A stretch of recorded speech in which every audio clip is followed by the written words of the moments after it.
Hello, everyone. My name is Zippi. I'm a nurse and certified food addiction counselor, and welcome to Zippi's weekly message.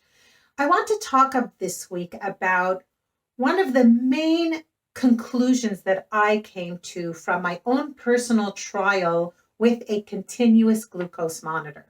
I did it about a month and a half ago, where even though I'm not diabetic and I am really a woman who does not eat sugar or flour, I'm metabolically, thankfully, very healthy. And I did this continuous glucose monitor trial for 2 weeks for two reasons. First of all, I did it in order because it's something that I've started recommending to some of my clients who would really benefit from this. And if I'm recommending it to them, I want to know what it's like. I want to experience it. But also I thought maybe there are some things that I can learn about myself.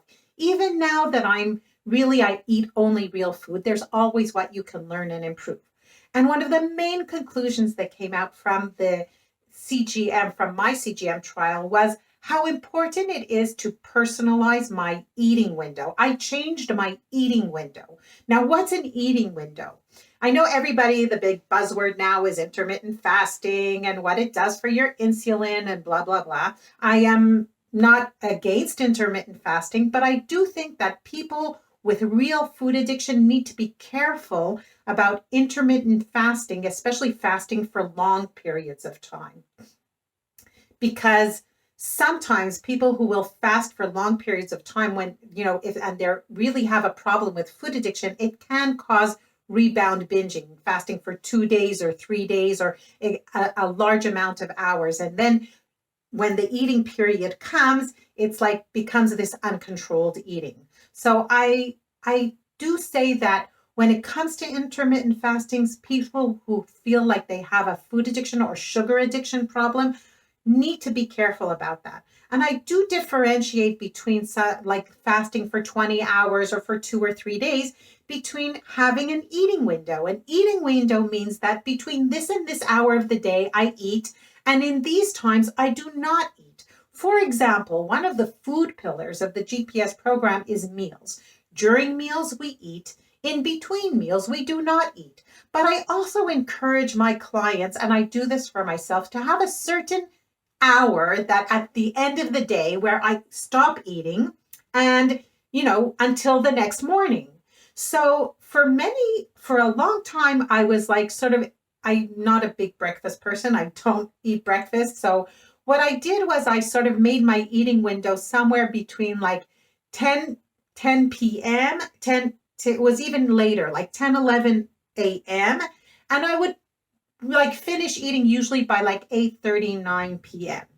And then what happened during the CGM trial was I realized that there was this, like, for example, more carbohydrate foods. Like one of the things that I was happy about was, let's say, for example, buckwheat crackers, right? They're like rice cakes, but made out of buckwheat. And I saw that if I eat 3 of them during the day, or if I eat roasted chickpeas, for example, it doesn't raise my insulin a lot. For me, I know that on the CGM, the threshold for high insulin is 180. But for me, if I would see something go over 150, 155, like if it would get to 160, that's too high for me. I'm metabolically healthy. I don't eat sugar and flour. I don't want to see my insulin spike too high.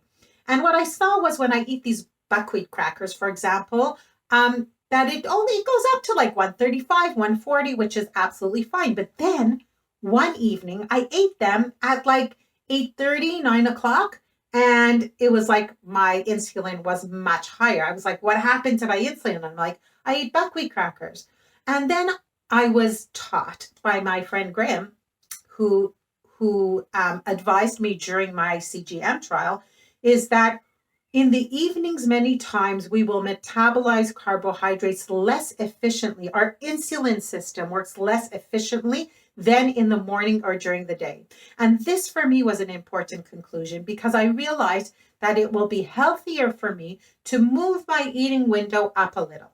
So what I decided to do was, first of all, I don't like eat around 10, 11. I eat usually like a little, like usually by 10, I'm eating already. And I stop eating at 6 p.m. This is like my cutoff time. I do not eat. And I realized that except for really certain exceptions, like let's say, a Sabbath meal that maybe once a week I'll have later because it is a traditional meal and it happens only after sundown. So during the summer, it will be after 6.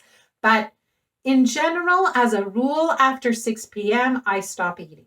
Or, and if it happens for an exception, my dinner is later or my supper is later, then okay, after supper, that's it. Like we're done.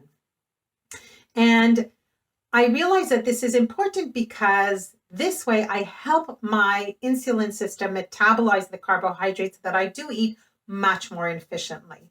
So this is something you can think about. It is important to have an eating window, like a certain time that at the end of that time I stop eating, and a certain amount of time between the last time I ate during the day and the first time I eat the next morning, which should be at least like 10 to 12 hours. But it's better even, I think it's okay if it's more than that.